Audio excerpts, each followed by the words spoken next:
G'day and welcome to the Ball Boys AFL Fantasy Podcast. Today we are reviewing the second last bye round, round 14, and talking about what are we doing preparing for the final bye rounds and how to set up our teams for after the byes. Let's go! Hodges done it from nowhere. Busted the goal from inside the centre. Sheed from the boundary. Dusty.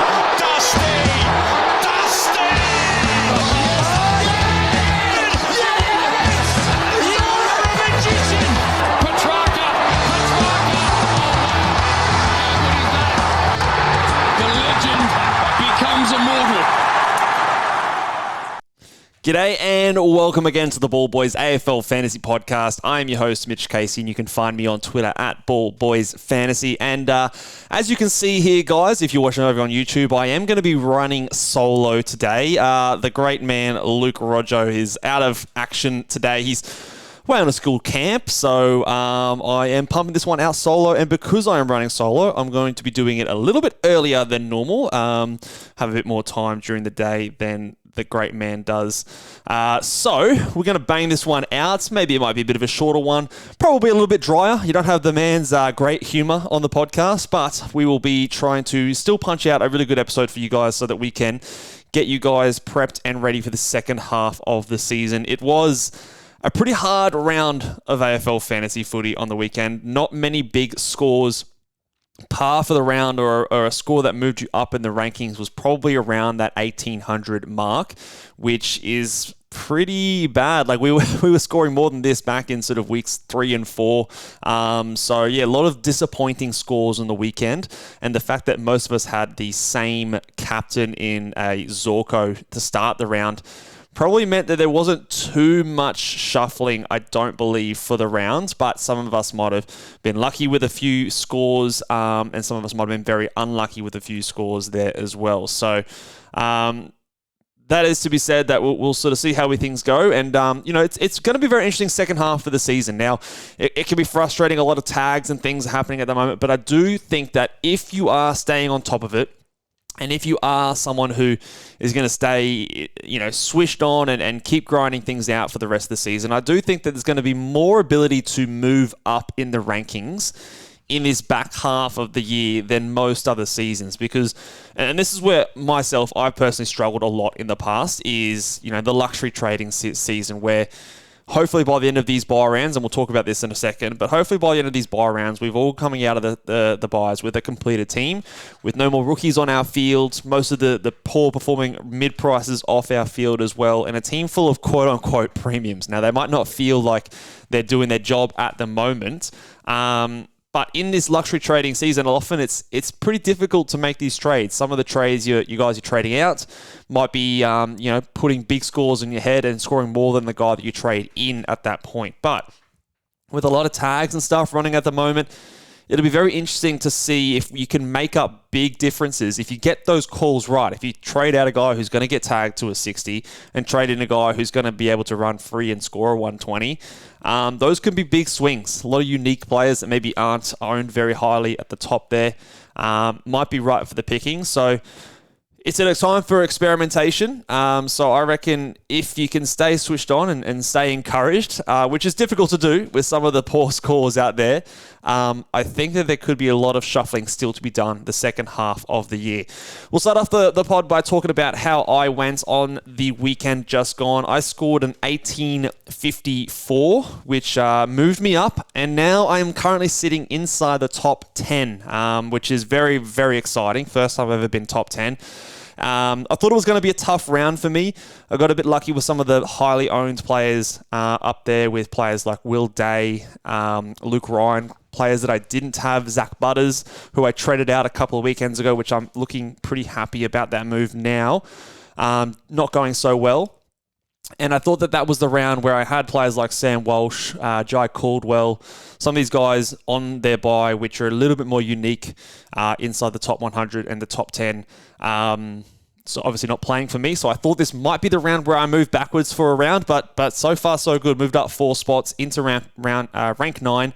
And hopefully this next round will be a good round for me to attack and see if I can move a bit closer. I did fall about 6 points behind the first place team, so lost a little bit of gap there. But again, like I said, I was expecting to lose a little bit more in that one there. So I scored an 1854. First ranked team scored 1860. That is Thomas from Pom United.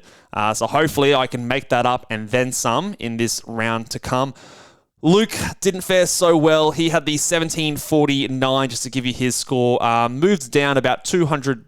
Just over 200 spots. He's currently sitting just inside the top 3,000, 2,840. He's had a shocking season when it comes to just poor luck in terms of his trading targets. The Jai Simpkin late out hit us both, and we'll talk about that in a second. We were both trading him in.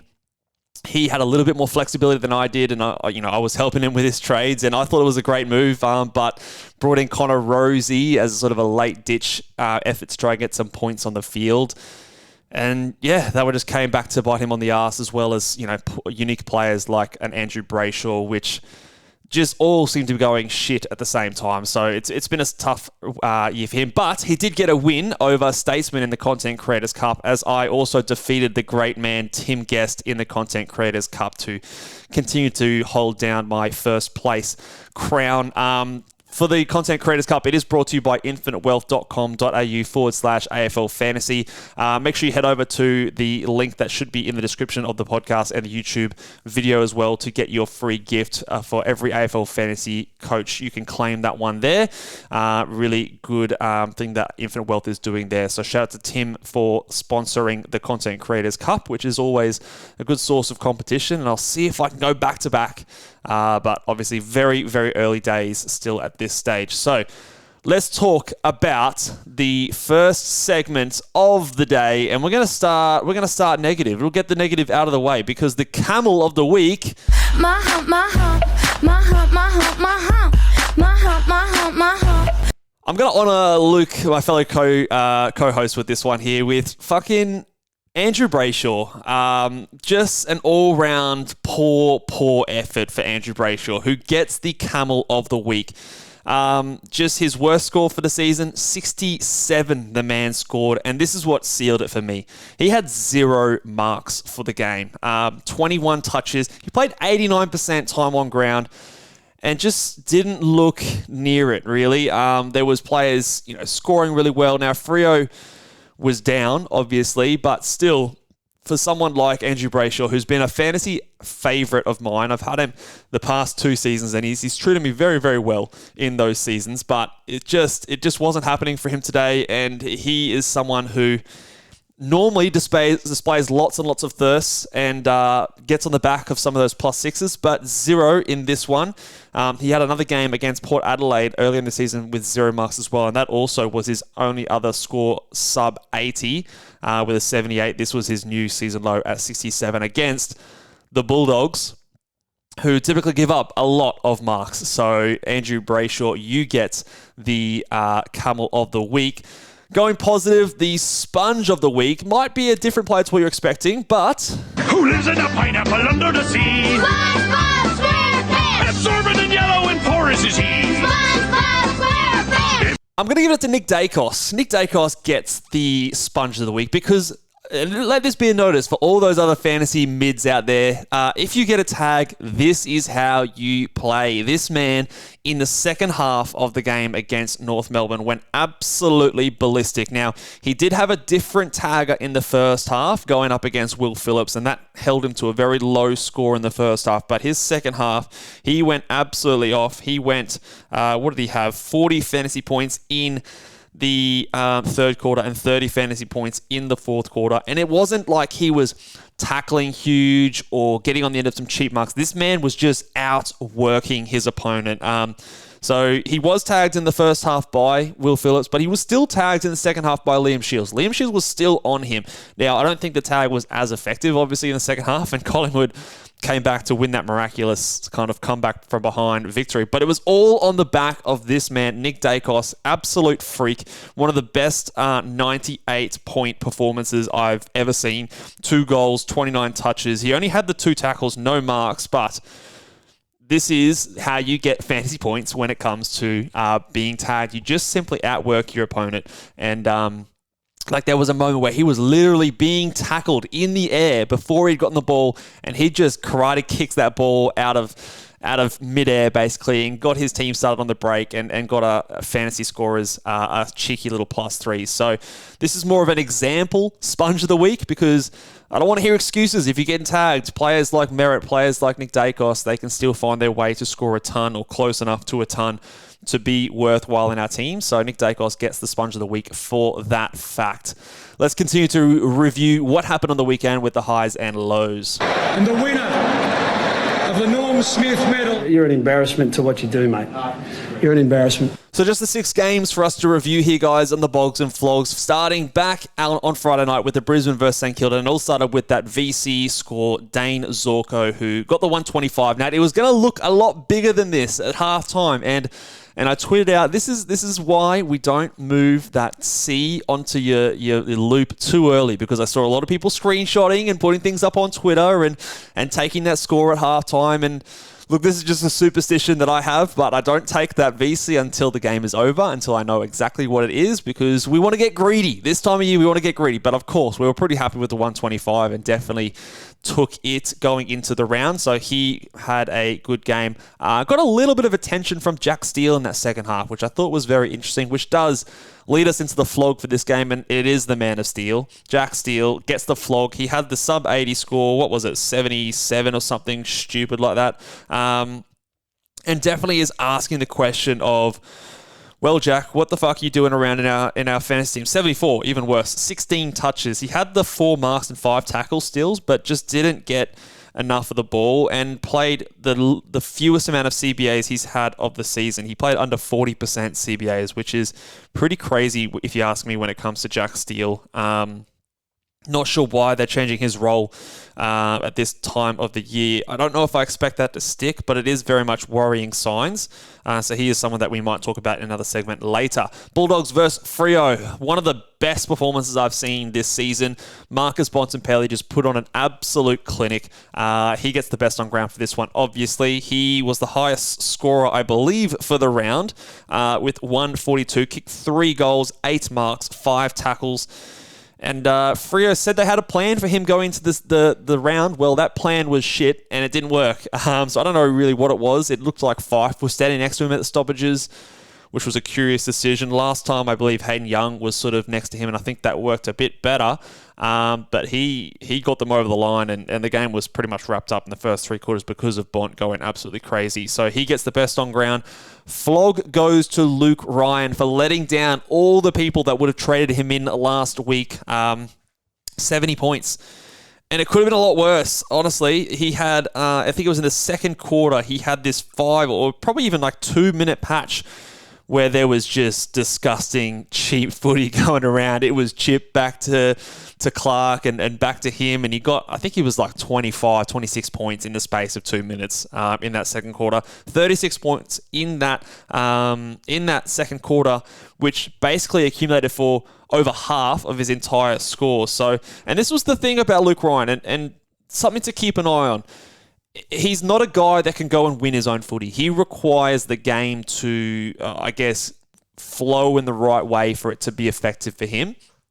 And it wasn't in this case. And it was interesting to see the general media and the commentary team talking about his marking, which he obviously did the game before against Melbourne when they blew the Demons out. And they were basically highlighting the goal of the Bulldogs to keep him below 6 marks, I think was the tally they had on the screen. So they were definitely not tagging him, but preventing those easy switches, which was obviously the source of a lot of his scoring. So he had, I think, what did he have in terms of marks? He still probably would have had his 6 or 7. Let's have a look. He had 6 marks for the game. I do believe at least 2 or 3 of those were intercept marks. So probably only 3 or 4 sort of uncontested switch marks for the game. And if that's something that we see more often, he's a guy that very quickly he could go from scoring those 140s, 130s to doing more of these 70s and 80s. So definitely one to watch. I wouldn't panic just yet. Obviously, if you traded him in, he has every chance to go decent again and completely make us forget about this type of score. But it is the worry with a player like that, especially priced at what he was. Let's go to Richmond versus Hawthorn. Shout out to Dusty Martin in his 300th game and for everyone who rocked up there. Great to see a huge crowd.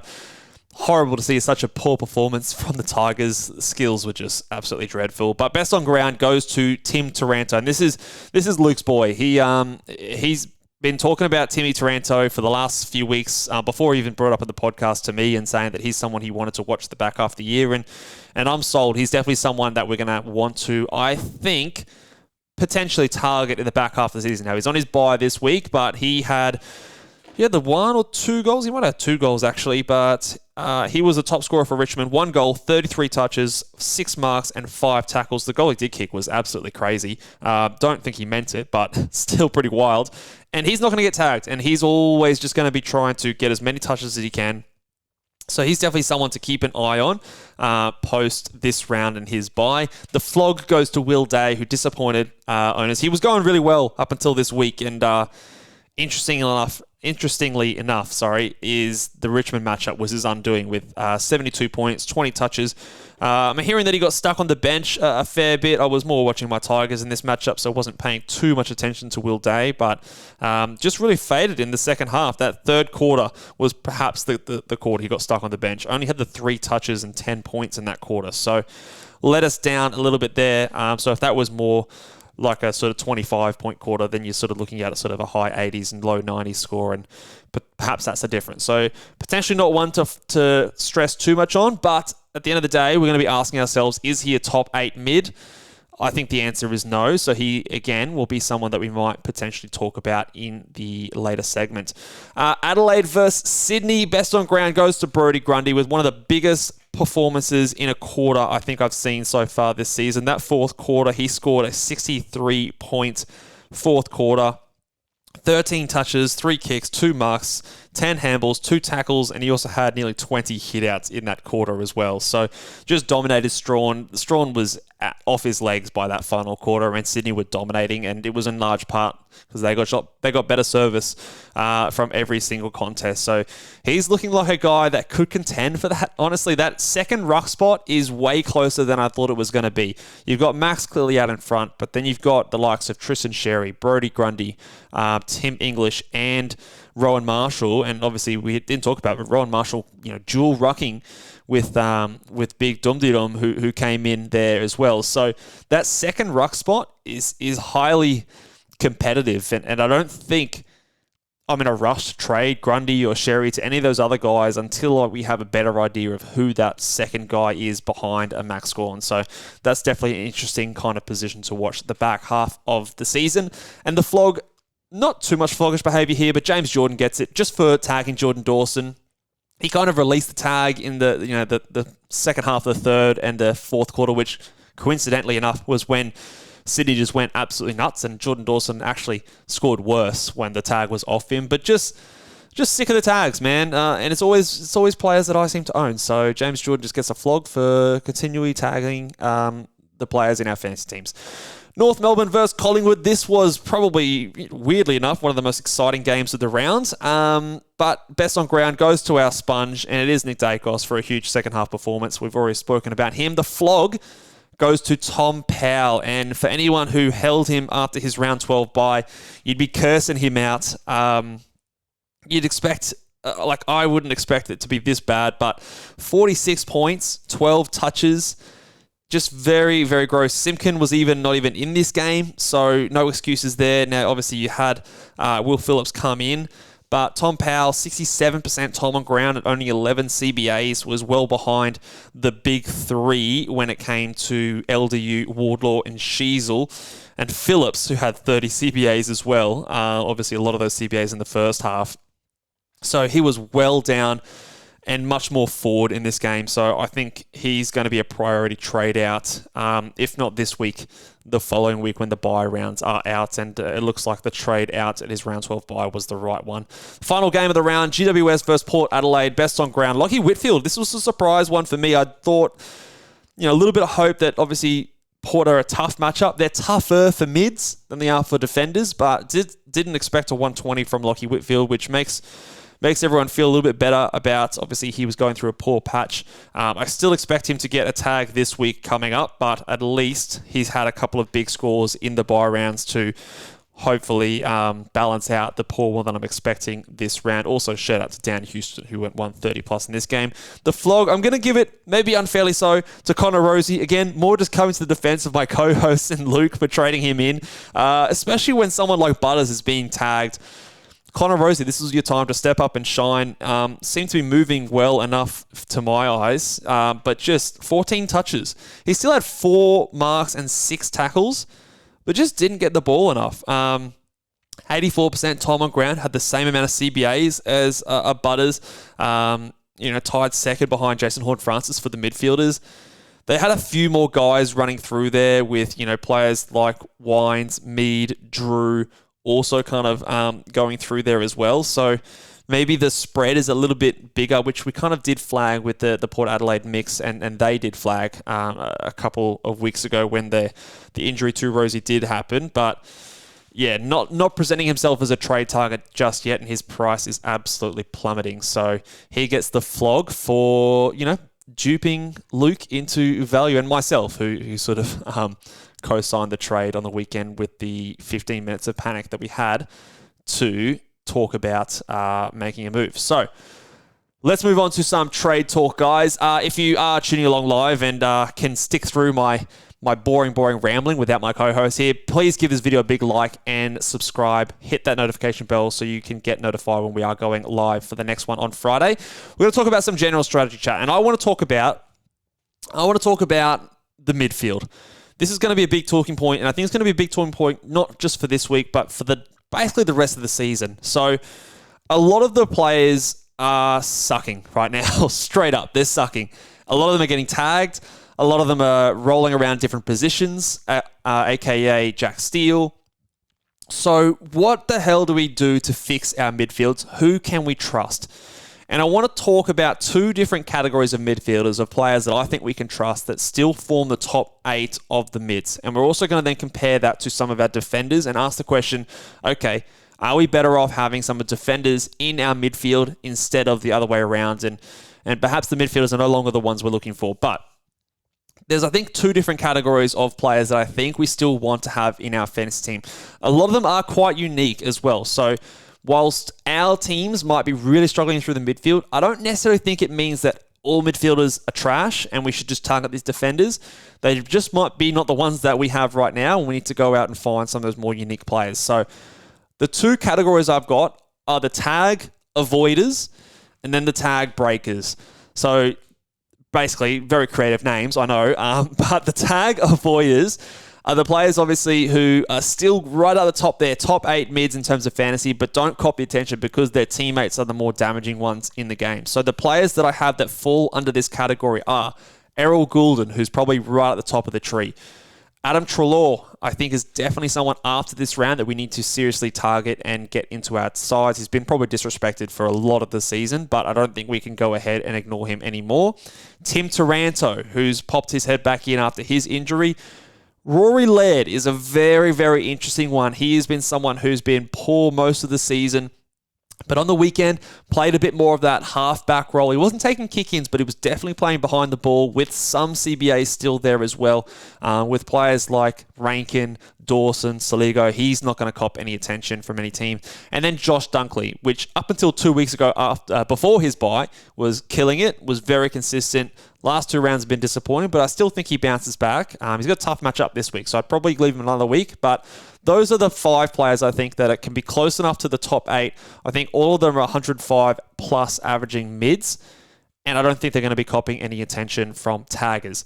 The next category are the tag breakers. These are the guys that I think have shown enough to me that even in games where they are getting tagged, they can score enough to go, 80 to 90 to 100.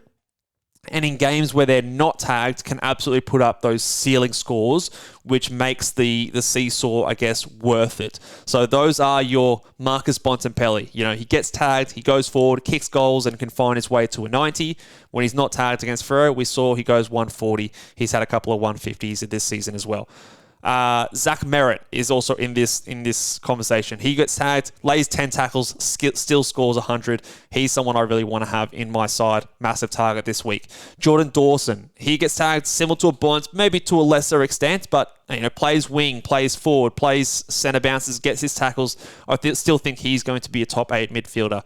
And then the last one in this category, which I don't know if he's proven it like those other three, but I still think his ceiling scores are there, and that is Sam Walsh, who is someone who can just collect the ball. Now, he's probably more susceptible to a floor score than those other guys, even though we've seen Dawson and Bont put up some pretty stinky floors as well. But I still think he is someone that his ceiling scores will outweigh the floor scores enough that make him sort of like that 110 averaging player, which obviously he is doing so far. So all up, that's actually 9 players in the midfield that I think are still worthwhile having in our team. So you talk about those 9 players, maybe the bottom end of that range are players like your Laird, your Dunkleys, perhaps someone like a Taranto if you're not convinced. Those guys are sort of in that mix down the bottom there. So how do we compare them to our defenders? Now, remember, with our defenders, we're still going to have 6 that are actually sitting in our defence. So you're not comparing the top of the defence to the top of the midfield. That exercise is pointless, right? You're still going to have your best defenders in your defence. You're still going to have your best mids in your mids. It's the bottom, 5 through 10 that we're comparing to the two. And I think that conversation sometimes gets lost because our midfield needs to be deeper than our bench. Obviously, there's 8 mids, there's 6 defenders. So we need to be going deeper in the mids. So your defenders, right? You've got Nick Dacos, you've got Luke Ryan, you've got Nick Martin. I think you've still got Harry Sheasel, you've got a Jordan Clark, you've got a Bailey Dale. Those types of players are in your defence. So the question then becomes, would you rather have a Josh Dunkley or a Rory Laird or a Tim Taranto, or would you rather have a Jack Crisp? Would you rather have a Hayden Young, a Nazai Wangani-Millera, a Max Holmes, a Jack Sinclair, a Lockie Whitfield? And I think there's a legitimate argument and question about those. Jack Crisp is in incredible form. So I think he's someone that, would you rather a Jack Crisp or a Josh Dunkley? I think you'd rather a Jack Crisp at this stage. Now, if you'd asked me that question prior to Dunkley's buy, I would have said Dunkley, but maybe I'm reassessing that. And obviously, there's a 150 in there with Dunkley's ceiling that maybe was a bit of an anomaly. So, Crisp has been super consistent. He's only gone under 100 once since moving to the midfield, and that was his first game. So I think he's put up 6 or 7 tons in a row. And he's not going to get tagged. He's going to be in that tag avoiders kind of category when you've got Nick Dacos in your team. So I think he's sort of at the top of that tree there. But then you start to get to some of those other guys, would you rather Bailey Dale or Josh Dunkley? I think it's a legitimate question. Maybe you'd rather Bailey Dale. He's shown a higher ceiling more consistently. But I don't know. You could argue either way that way. Would you rather Hayden Young than a Josh Dunkley? I think they're probably pretty similar, to be honest. I think they'd be very, very similar. Lockie Whitfield, much more taggable. I think I'd rather a Josh Dunkley than a Lockie Whitfield. Would you rather a Nazai Wangani-Millera when he's not away for family matters? I'd probably rather a Josh Dunkley. Sinclair, same thing. I think I'd probably rather a Josh Dunkley. So those are the types of the questions I think you should be asking yourselves and making sure you're not getting fixated by the top. Don't compare Nick Dacos to a Tim Taranto or a Dunkley or a Jack Steele. Don't make those comparisons. Make the comparisons with the guys down the bottom. Your Jordan Clarks, your Bailey Dales, your Jack Crisps, your Max Holmes. Those types of players you want to be comparing to. Now, when it comes to the players that are currently in our side, those are the guys that I think, yes, you're trading them before, you're trading a Jack Steele before you're trading a Bailey Dale. You're trading a Jack Steele before you're trading a Jack Sinclair or a Nazai Wangani-Millera if he was healthy, before a Jack Crisp. Those guys you're keeping in your side before some of these mids. And if you need to play them in your midfield for a few weeks, I think it's okay. But I still think at the end of the day, like especially those 9 players we mentioned at the top with the tag breakers, the tag avoiders, a lot of those guys, I still expect to outscore the 5 through 10 of the defenders, rather than, again, I'm not comparing them to the top 6, which obviously need to fill our defensive line there as well. So a little bit of food for thought for you there, guys. It's definitely a hot topic, I think, for this season, and one we'll continue to refer back to. But for now, I still think that there are about 8 or 9 mids that I'm very happy to have into my side. But that list is getting shorter. I mean, I would have said Jack Steele was someone I'd be comfortable for a little while, but I think he's definitely a guy that I'm looking to fade out and trade hopefully pretty soon, if not this week. And some of these other guys, Tom Green, I'm getting impatient with. I think we can probably look elsewhere soon. But those defenders, I'm not in a rush of trading out, but I still am trying to target your Trelaws, your Tarantos, your Lairds after the buys, your Merritts and your Walshes if you don't have those guys coming off their buys. I still think they're going to be better scorers. You know, like we'll get into my trade targets in a second, but I've still got a couple of mids at the top of the target list compared to some of the defenders that obviously the flavour of the month might be. Let's talk about some chopping block candidates, the players, to get the fuck out of our teams. All right, so round 15 coming up. Players on their round 15 bye. There's some couple of obvious names here. Your rookies. We've all been trading a lot of round 15 rookies. So Lockie Sullivan, Fraser, McAuliffe, Wilson. I'd probably still be holding your Krugers and obviously your Shoalmakers. They still have a lot of cash to make. I'd still be holding your Billy Dowlings. They have a lot of money to make. So I would be trading those guys, but those other 3-4 guys in the list there can definitely go. Riley Bonner, if unfortunately you've held him through the buys, he's been a flop these last few rounds. I'm not sure if he comes back in. I think Shoalmaker could steal his spot. So he's got to go. Jack McRae's also got to go. Those players are not best 22, not top 6 forwards or defenders. They can go. And Jack Steele, I also think it can be time to chop him. Now, this is where you want to make sure before you start chopping players like Jack Steele out of your side, have you got all of your rookies off your field? I know for me, since the Simpkin move was a flop, I still have one rookie to upgrade onto my best 22. So because of that, I was probably looking at trading Jack Steele until Simpkin was a late out and I needed to trade him down to a rookie, effectively putting another rookie onto my team. So I need to trade the rookies first. So I personally will be holding a Jack Steele, but he might be traded out for me even next week. So that's a question that I'll sort of ask myself and see how we get throughout the week. Can I trade a Steele and still make enough money to upgrade a rookie to get a premium on field? We'll have to see. But I still think that Jack Steele can go. The change in role is the most alarming thing for me. The fact that they're willing to put him into a tagging role or put him up forward a bit more, to me is the most concerning, despite the fact that, look, I was surprised to see him get some attention from Berry, actually, to be honest, because he doesn't strike me as a guy that gets tagged, but the more I think about it, the more there's just no one behind him. So if you can clamp Jack Steele, you're asking St Kilda to beat you with fucking Paddy Dow and Hunter Clark and these guys that are just real B-tier AFL players. Most midfields are going to eat those midfields alive, and it's going to be a pretty tough contest from a St Kilda point of view when it comes to winning the contest and winning from the midfield. They're solely relying on their users off half-back, and I think that's a tough ask for Saints. So it might be a strategy that other teams employ. So yes, Jack Steele is definitely someone that if you're fed up with him, I think you can trade him.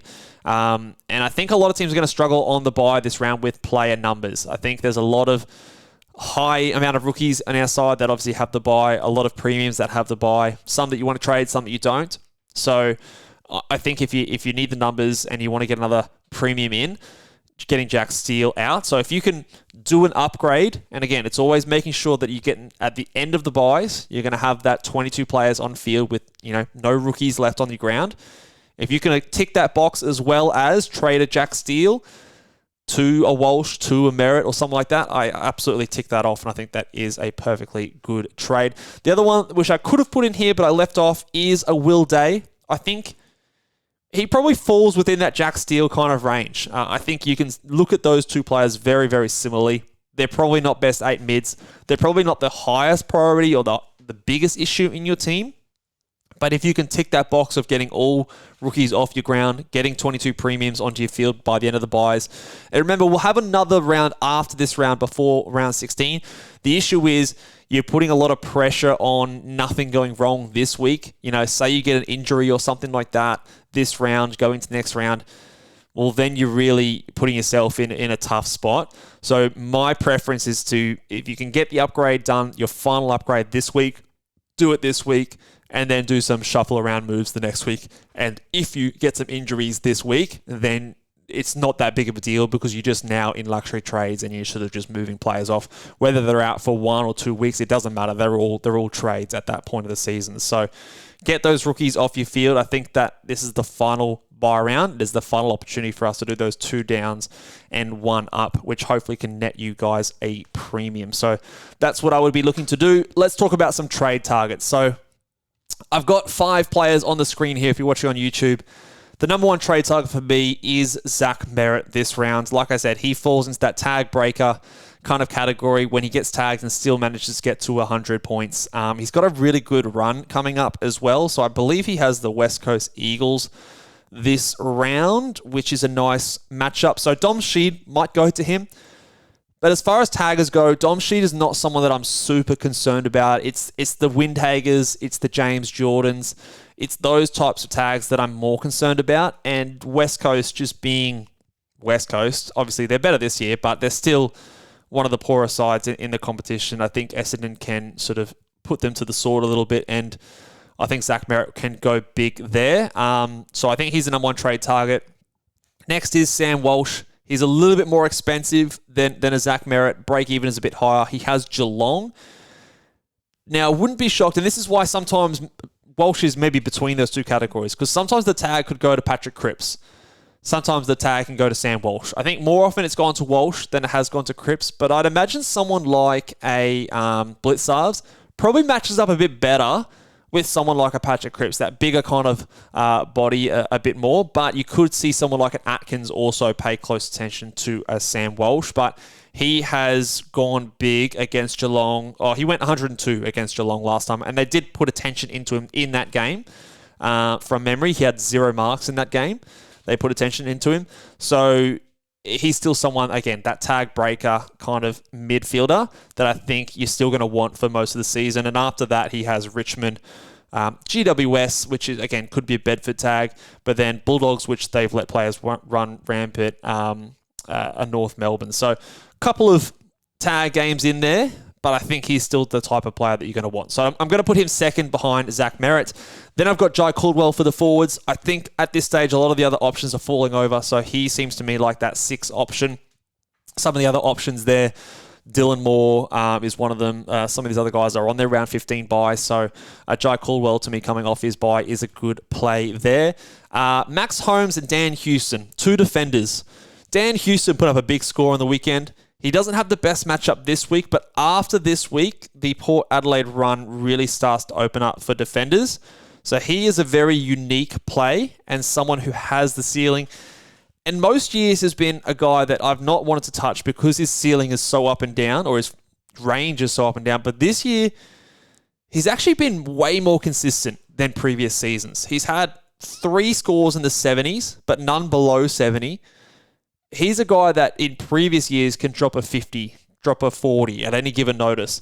We haven't seen that yet from him so far this year, and that to me is a big sign for him, and he's still had a few of those ceiling games. So this was his second 130 plus game of the season. He's also had a 119 and a 109 in there as well. So way more consistent, and after the Brisbane matchup this round, he goes St Kilda, Western Bulldogs, Gold Coast Suns, and then Richmond in a 4-game run. So, 2 out of those 4 games in St Kilda and Richmond are big, bright green teams, whereas the Gold Coast Suns and the Bulldogs are kind of middle of the range matchups there. So No real hard matchups. I don't know if he's the player that kind of gets a tag when you've got Rosie, you've got Butters, you've got Horn Francis in there. It might be a situation where he gets tagged by James Jordan in round 21. But then again, we've seen players like that go to midfielders, and I think you're always probably going to either Butters or Rosie in those situations. So he might be left to do a lot for him. So he's a very sneaky option there for Dan Houston. Break even of 88. I think you jump on now.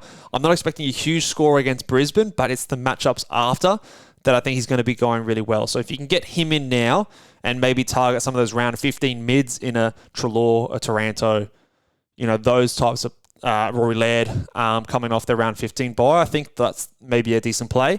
And then Max Holmes is another very interesting one. Mid defender.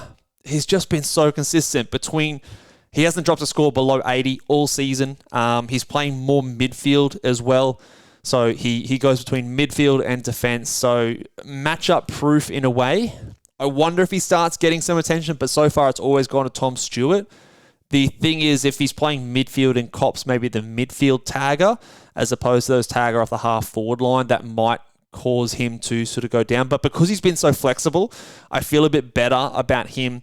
If he's getting tagged in the midfield, he'll move to half back. If he's getting tagged in the half back line, he'll move to the midfield, and maybe that causes a few more headaches for AFL coaches that it's not as effective to tag him as it is, or as it has been tagging a Tom Stewart, obviously, with Geelong struggling with that the last few weeks. So I do still like Max Holmes. So both Houston and Holmes, very unique options for the defense line there. But I still probably, like I said, I'm still targeting those top two mids if you are looking for a midfielder. But those defenders are decent options there as well if you wanted to maybe look for some of those. They're both, all these guys are up there in price, unfortunately. Caldwell is the cheapest at 700 and what is he at? 755. But otherwise, all these guys are high 800s, low 900,000s. So it's getting hard to trust some of the cheaper guys at this stage. I don't think I'd be still jumping on a Tom Green or a Connor Rosie or any of these other cheaper guys. So if you're really strapped for cash, I'd go at Jai Caldwell. Maybe play him in your midfield for a week or so just to get those rookies off the field, and then maybe do some luxury trades. You can trade some of your forwards to premium mids or something like that if that's something that you're strapped for cash for. But I don't think I'd be shopping around those cheaper guys at this stage. They just haven't shown enough. So I'm sure there's some other guys there. If you've gone against Max Gawn for most of the season, this is the time. Obviously now you can start to trade him in if you have all your rookies off field. I don't mind trading someone like a Tim English or a Rowan Marshall to a Max Gawn. You're obviously going to get an extra game out of a Max at this stage, and he's obviously, I think, going to be the highest scoring player for the season and is a perma captain option. So he's someone that you can definitely start to target as well. If you don't have a Nick Martin, a Sam Flanders, some of those real obvious uber premium types that have been hurting for most of the season, now is the time to get those guys in. They are more expensive, but they're worth it. I think they're locks in the best six in both of those lines as well. Probably would hold off on a Sexton if I didn't have him. Maybe. Just wait to see what Will Powell is. But I think he'll be fine. I think he's going to be okay, but I'd probably prioritise some of those other guys first. I'd probably go a Caldwell ahead of a Sexton just because I'm more assured of his scoring despite the role. But I don't need to see it 1 week before I jump on if I didn't trade him in earlier. I think a lot of us have him there already. So those are the players that I'm trading in or targeting this week. We'll see how things shape out at the moment. I'm looking to trade in a Zach Merritt myself. Whether or not I do that via a Jack Steele or if I do something else with a Jack Steele, I'm not too sure of just yet. We'll wait and see how the rest of the week shapes out, and if we do get any other news coming up for any injuries or anything like that. But it looks like at this stage I'm going to have 21 playing on field, a couple of dud rookies sort of at the back end of that roster there as well. I was hoping to have 22, but the Jai Simkin news didn't allow me to do that. I had to trade in the big Nathan Kruger instead, and obviously he's got his bye. So that's okay. If you do have a Simkin and you got stuck with him, you didn't see the news, cross your fingers. He could be a chance to play this week. If he isn't out, if he isn't playing, and he is out, I do think I'd probably trade him. Sucks. It sucks if you didn't get the news. And obviously, even though those that did get the news, you had very limited options to go to. Very shit situation. But I do think he was going to be a very popular trade in regardless. So hopefully it affected a lot of other people equally as poorly as it affected you. So thank you very much for sticking out this episode, guys. I appreciate it. Obviously, it was a pretty dry one without anyone to bounce some jokes off of, but hopefully you guys found some good value out of it anyway. Luke will be back on Friday, so don't worry about that one. We'll be going through our live show, so check it out, 5 o'clock Friday afternoon. Bring your beers along. Get your questions ready for me. If you have any questions before then that are burning you alive, you can head over to askmeonq.com.au/ballboys. Get your questions answered there by me. I'll be sending you guys basically just like this podcast, a little recording there running through the options. Give me as much detail as you can of those questions, guys, and I can give you the best answers possible. And until then, guys, I will catch you guys next time. Cheers for listening. Bye.